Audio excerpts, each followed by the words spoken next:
بسم اللہ الرحمن الرحیم۔ السلام علیکم زینب ٹی وی کے ناظرین، آج کے درس حدیث میں خوش آمدید۔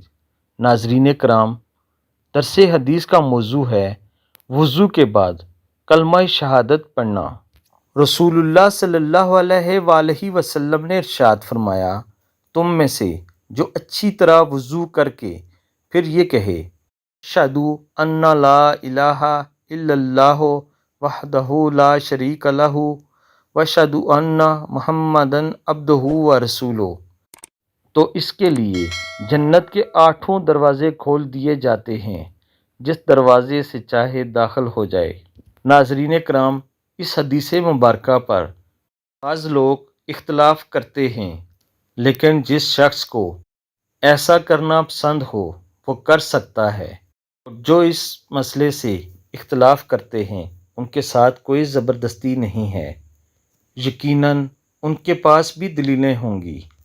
کروڑوں درود و سلام ہوں ہمارے نبی کریم صلی اللہ علیہ وآلہ وسلم کی ذات اقدس پر، صلی اللہ علیہ وآلہ وسلم۔